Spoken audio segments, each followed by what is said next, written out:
안녕하세요. 매일 새로운 사연을 전하는 읽어주는 사연 라디오입니다. 구독과 좋아요, 많은 공유 부탁드립니다. 오늘의 사연 시작하겠습니다. 안녕하세요.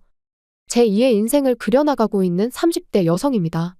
제 시댁 식구들은요, 멀쩡한 사지육신을 두고도 어떻게 하면 저 하나 등쳐먹고 뜯어먹을 궁리만 하던 사람들이었어요.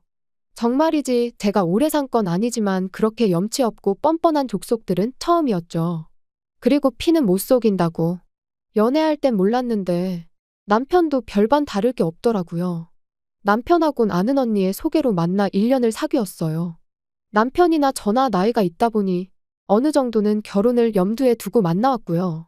그리고 솔직히 저는 남편이나 저나 둘 다 직장 생활을 한 지도 꽤 되었고 앞으로도 계속 맞벌이를 할 거라고 생각했으니까 남편과 결혼하는 걸 걱정해 본 적은 없어요. 게다가 저희 부모님께선 예전부터 제가 결혼할 때 한 1억 정도는 지원해 주시겠다고 하셨으니까요. 그런데 막상 본격적으로 결혼 이야기가 나오고 나니 남편이 한다는 말이 돈이 없답니다. 직장 생활을 8년이나 했는데 겨우 3천밖에 못 모았다나요? 시댁에서 도와줄 수도 없다고 했고요. 그래서 저는 남편에게 그럼 당장 결혼하는 건 무리라고 솔직하게 얘기했습니다. 양쪽이 차이가 많이 나는데 분명 친정 부모님께서도 탐탁치 않아 하실 거고. 그럼 그런 우리 부모님을 설득하는 과정에서 나나 당신이 얼마나 상처를 받을지 안 봐도 뻔하다.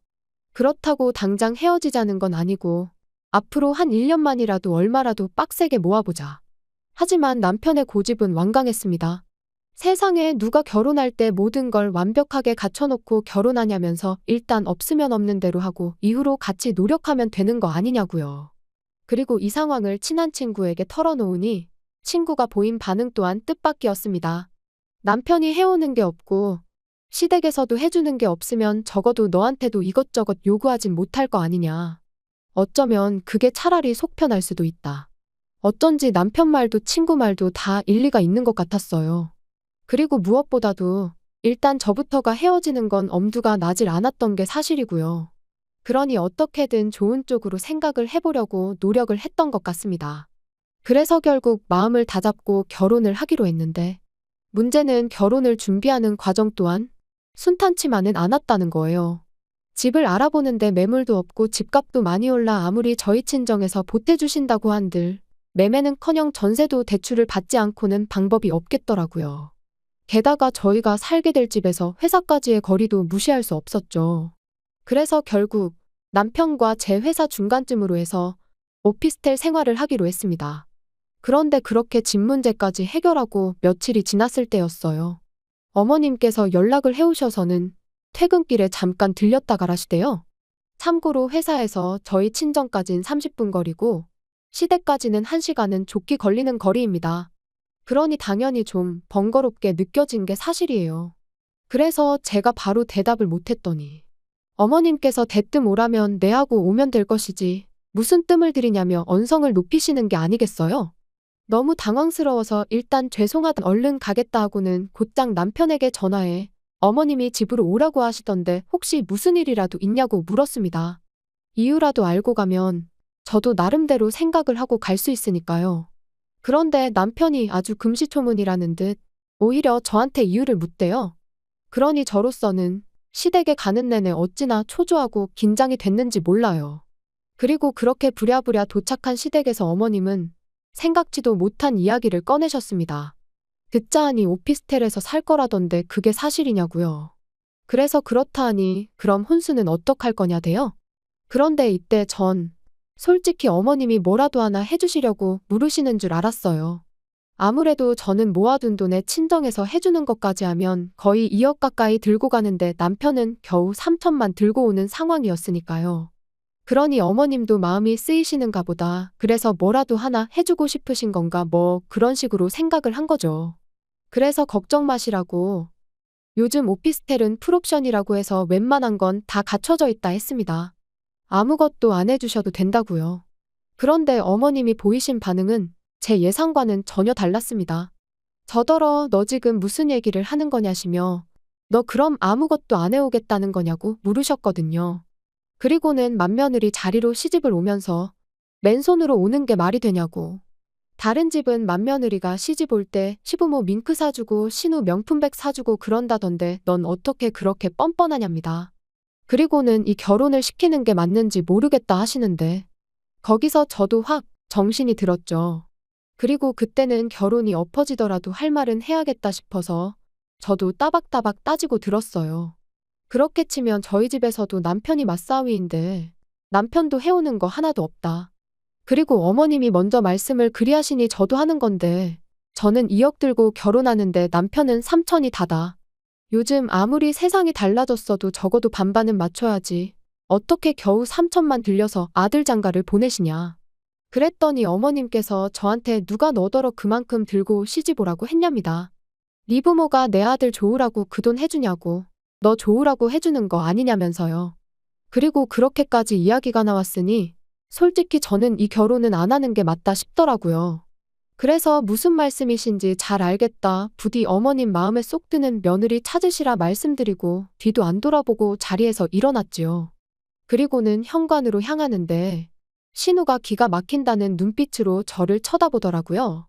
그래서 저도 똑같이 한번 쏘아보고는 문이 부서져라 닫고 나왔습니다. 집으로 돌아오는 내내 생각할수록 괘씸하고 어이가 없었어요. 그래서 남편에게 전화해 어머님께서 하셨던 이야기를 그대로 전하고는 이렇게 됐는데 결혼은 무슨 결혼이냐고. 죄다 없던 일로 하자 했습니다. 그랬더니 남편이 안절부절 못하는 목소리로 일단 만나자며 사정을 하대요. 하지만 이미 제 마음은 확고했기에 됐다고 거절했어요. 그런데 막상 집에 도착하니 방 안에 쌓여있는 청첩장들이 눈에 들어왔습니다. 그리고 이내 이 나이에 파혼했다 하면 주변에서들 날 어떻게 볼까 싶고 한편으론 부모님 체면에도 먹칠을 하는 건 아닌지 정말 별의별 생각이 다 드는 거예요. 그리고 그 와중에 남편은 계속해서 자기가 어머니하고 제대로 단판을 짓겠다며 한 번만 자기를 믿어달라고 문자를 보내댔고요. 그래서 결국 원래대로 결혼하기로 한 거죠. 그리고 정말로 약속대로 남편이 어머님하고 단판을 잘 지었는지 이후로 결혼식까지 어머님께선 억지를 쓰시거나 무리한 요구를 하지 않으셨습니다. 그래서 저는 이제부터라도 어머님과 잘 지내봐야겠다고 생각을 했죠. 그런데 어머님이 괜히 가만히 계셨던 게 아니었어요. 신혼집을 얻고하는 과정에서 일단 대부분은 제가 가진 돈으로 해결할 수 있었기에 남편이 모아둔 3천만 원은 제가 달라고 하질 않았었어요. 그 돈으로는 차를 사면 되겠다 싶었거든요. 그런데 결혼하고 며칠 지나지 않았을 때 중고차 구경을 하다가 정말 괜찮은 차를 발견했습니다. 그래서 남편에게 이 차로 사면 될 것 같으니 돈을 달라고 했거든요. 그랬더니 자꾸 이 핑계 저 핑계만 대면서 돈을 주지 않는 거예요. 그리고 그런 남편의 태도가 너무 미심쩍어서 그럼 알겠다 차는 안 사도 된다. 하지만 돈은 일단 보내달라 했습니다. 그랬더니 그걸 왜 달라고 하냐면서 오히려 언성을 높이는 게 아니겠어요? 그리고 그런 남편의 태도가 정말 어찌나 수상쩍던지. 그래서 저도 지지 않고 같이 소리를 지르기 시작했어요. 그랬더니 그제서야 하는 말이 자기한테 1,000만 원밖에 없답니다. 어이가 없었어요. 결혼 이야기 나오고 지금까지 반년 동안 도대체 2천을 어디다 쓴 건지 감이 안 왔거든요. 그래서 혹시 주식했냐 코인했냐 물으니 그것도 아니랍니다. 그리고는 하는 말이 어머님한테 드렸대요. 죽기 살기로 키워놨더니 은혜도 안 갚고 장가를 가냐며 나오지도 않는 눈물을 쥐어짜내고 쇼를 하시길래 보다 못해 얼마면 되겠냐고 소리를 질렀더니 언제 울었냐는 듯 일단 2천이라고 하시며 계좌로 보내라고 하시더라나요. 그래서 진짜 치사하고 더러워서 드렸다고요. 그리고 그 당시엔 남편 말을 정말 고지고대로 믿었기에 정말 크게 충격을 받았어요. 남편이 불쌍하기도 했고요. 그래서 더는 따지지 않고 알겠다 했습니다. 그리곤 그냥 남은 1,000만 원만 제가 가지고 왔어요. 남편이 들고 있다가는 그나마도 뺏기지 싶어서 말이에요. 그런데 생각지도 못한 골치 아픈 일이 또 터졌습니다. 이제 정말 돈 좀 모아볼까 하는 타이밍에 남편 회사가 부도가 나면서 남편이 실직을 하게 됐거든요. 그리고 솔직히 저에게 남편의 실직 자체는 그렇게 큰 일은 아니었어요. 사람이 살다 보면 이런저런 일도 있고 인생이란 게 다 제 뜻대로만 되는 건 아니니까요. 그렇지만 실직 이후로 남편이 보여준 그 태도, 그게 저를 너무 힘들게 했습니다. 제 취업은 고사하고 오로지 게임과 술에 의지하며 하루하루 허송세월을 보내기 시작했거든요. 그리고 그렇게 2달이 넘어가니 제 인내심도 바닥이 나대요. 그래서 남편더러 언제까지 그렇게 살 거냐니까 때가 되면 다 알아서 할 거라더니 대뜸 저더러 가게를 얻어달랍니다. 하다못해 포장마차라도 하나 열어달라나요? 어이가 없었어요. 라면도 하나 제대로 못 끓여 먹는 주제에 포장마차라뇨. 그래서 돈이 어딨냐고 말도 안 되는 소리 좀 하지 말라고 했어요. 그랬더니 자기가 가져온 1,000만 원 얘기를 하면서 그걸로 하면 될 거 아니냐는 거예요. 그리고는 이 이야기가 어떻게 시부모님 귀에까지 들어가서는 그때부터 어머님한테 하루가 멀다 하고 연락이 오기 시작했습니다. 남편이 뭘 좀 해보겠다는데 마누라가 돼서는 지지는 못해주고 초나치고 앉았냐면서요. 그래서 결국 남편한테 1,000만 원 돌려줬어요. 이걸로 네가 하던지 말던지 알아서 하라고요. 하지만 제가 우려한 대로 남편은 뭐 하나 지 손으로 할 줄을 모르는 인간이었습니다. 당장 포장마차를 하겠다고 해놓고 자리도 하나 못 구해서는 끙끙 앓고만 있었으니까요. 그래서 결국 제가 아는 사람을 통해 물어물어 대학가 근처에 자리까지 잡아줬지요. 그리고 그 정도로 해줬으면 남편도 어느 정도 노력은 할 줄 알았는데 천만에요. 장사 시작하고 2주 만에 남편이 도저히 못하겠다며 말 그대로 2손 2발 다 놔버렸거든요. 아무래도 저녁 장사를 하다 보니 별의별 손님들이 다 왔던 모양인데 남편 입장에선 그게 감당하기 어려웠던 모양입니다. 자기 적성에 안 맞는 것 같다고 그냥 직장 생활이나 해야겠다 그러는데 솔직히 눈앞이 깜깜했어요. 막말로 오라는 직장이 있던 것도 아니고 그럼 또 게임과 술에 빠져 지내면 어쩌나. 그리고 그런 생각을 하니 암담했던 거죠. 그래서 결국 남편한테 제가 도와주겠다고 했습니다. 그러니까 조금만 더 힘을 내보라고요. 하지만 결론부터 이야기하자면 소용없는 짓이었어요. 제가 열심히 할수록 남편은 더욱 게을러지고 안일해지고 이리저리 꾀만 부릴 뿐이었으니까요. 그리고 그런 남편을 어르고 달래다 보면 저는 2배, 3배로 힘들고 우울해지고 그래서 결국 남편더러 100만 원만 벌어도 좋으니 내일이라도 당장 출근할 곳을 찾으라 했습니다. 포장마차는 내가 하겠다고요. 사실 이제 와서 말이지만 그 무렵 저는 회사 생활보단 포장마차 일을 할 때 더 보람을 느끼고 있었어요. 그래서 남편이 차라리 포장마차에서 손을 떼줬으면 하는 바람도 없잖아 있었죠. 그리고 그렇게 3년이 지난 올해 초였습니다. 날씨가 너무 안 좋아서 도저히 포장마차는 열 수가 없겠다 싶어 모처럼 집에서 쉬고 있는데 어머님한테 연락이 왔어요. 할이하기가 있으니 남편하고 오라고요. 그래서 남편이 퇴근하기가 무섭게 시댁으로 향했는데 이번에도 역시나 잘 지냈냐 뭐 안부는 고사하고 다짜고짜 당신 할 말만 쏟아내셨습니다. 그리고 그 이야기는 기가 막히대요. 남자친구가 있는 줄도 몰랐는데 신우가 임신을 했다고요. 게다가 그 남자친구가 신우보다 10살이나 어리다는데 뭐라 할 말이 없었죠. 하지만 뭐 제가 어떻게 생각하든 2사람이 좋으면 그만 아닌가요? 그래서 축하한다 했습니다. 그랬더니 어머님이 너는 하나뿐인 신우가 시집을 가게 생겼는데 말로만 그러냐면서 신우랑 결혼해야 할 남자가 가진 게 쥐뿔도 없어서 큰일이다 뭐 그런 푸념을 잠깐 늘어놓으시더니 그래서 말인데 저더러 가게 열려고 모아놓은 돈이 있지 않냐며 일단 그 돈을 좀 쓰셔야겠답니다. 빌려달라고 해도 빌려줄까 말까인데 완전 맡겨놓은 사람처럼 말씀을 하시더라니까요. 그래서 단칼에 그렇게는 안 된다 했습니다. 어머님 말씀대로 가게 열 때 써야 하는 돈이라 안 된다고요. 그랬더니 어머님이 내가 너 그럴 줄 알았다면서 근데 너 그 포장마차 누구 돈으로 시작한지는 알고 있냐입니다. 내 아들 돈으로 시작한 거다. 이 말씀이셨죠. 그래서 저도 그건 결혼할 때 들고 온 결혼자금이었으니 남편 돈이라고만 볼 수는 없다고 받아쳤어요. 그런데 남편은 하지만 어머님이 3천을 다 가져가실 수도 있었는데 2천만 가져가신 거라고 생각하면 어머님의 권리가 아예 없다고는 볼 수 없다면서 헛소리나 하더라니까요. 그러면서 가게는 좀 천천히 열어도 되지만 신우는 이제 곧 배도 불러올 거고 그러니까 우열을 따져도 신우 결혼식이 먼저 아니겠냐면서 순서에 맞게 돈을 쓰잡니다. 기가 막혔죠. 그래서 당연히 싫다고 말도 안 되는 소리 좀 하지 말라고 했어요.